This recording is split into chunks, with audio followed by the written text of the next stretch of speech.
Cerita-cerita dalam mitologi Yunani kuno selalu berkesan aneh, unik, dan terkadang menyeramkan. Tahukah sahabat berapa banyak film, novel, dan video game yang terinspirasi dari monster yang ditemukan dalam mitos kuno ini?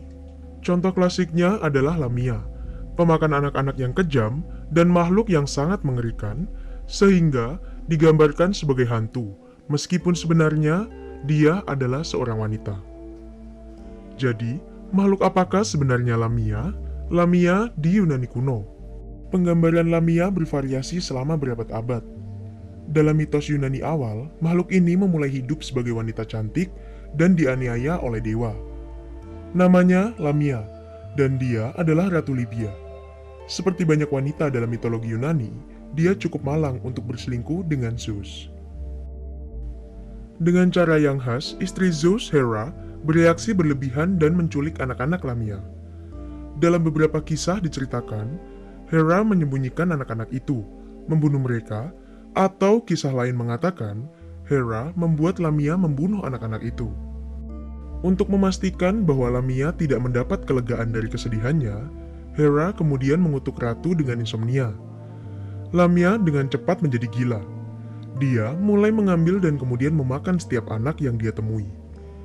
Tindakan mengerikan memakan korbannya mengubah ratu yang dulu cantik menjadi monster. Penggambaran fisiknya berubah antara mitos dan sumber lain. Kadang-kadang dia digambarkan sebagai binatang dalam penampilannya. Namun, Lamia juga digambarkan memiliki bagian atas wanita cantik dengan bagian bawahnya seperti kadal atau ular. Zeus dalam upaya aneh untuk memperbaiki keadaan, memberi Lamia kemampuan untuk menghilangkan matanya dan melihat masa depan. Hadiah ini dimaksudkan untuk memerangi insomnia kronis dan rasa sedih akibat kehilangan anak-anaknya. Lamia dalam cerita rakyat, mimpi buruk untuk anak-anak. Lamia menjadi semacam hantu bagi orang Yunani kuno. Jika seorang anak nakal, maka seorang ibu atau pengasuh bisa memanggil Lamia untuk menakut-nakuti mereka. Beberapa sejarawan di zaman kuno, seperti Diodorus, mencatat nama itu digunakan sebagai semacam ancaman dengan cara ini. Dalam cerita aslinya, Lamia membunuh dan memakan anak-anak. Tetapi, cerita itu tampaknya telah melunak seiring waktu.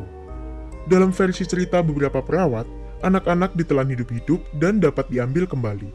Pada periode klasik selanjutnya, kisah Lamia berubah sekali lagi. Alih-alih digunakan sebagai cerita untuk menakut-nakuti anak kecil, itu digunakan sebagai cerita untuk menakut-nakuti para pria muda yang suka bertualang secara seksual. Dalam cerita-cerita ini, Lamia adalah sejenis hantu yang menggoda pria muda, berzina dengan mereka, dan kemudian memakan mereka. Lamia di abad pertengahan. Sebagai monster mitos, Lamia memiliki ketenaran yang tak mudah sirna. Pada awal abad pertengahan, para sarjana masih menulis tentang binatang mitologis. Dengan melakukan itu, mereka entah bagaimana menyeretnya ke dalam ajaran Alkitabiah. Pada titik ini, Lamia telah menjadi istilah umum untuk kelas makhluk hantu yang mencuri anak-anak dan memutilasi mereka. Dalam Vulgata, terjemahan Alkitab abad keempat, Lamia digunakan sebagai terjemahan Lilith dari Alkitab Ibrani.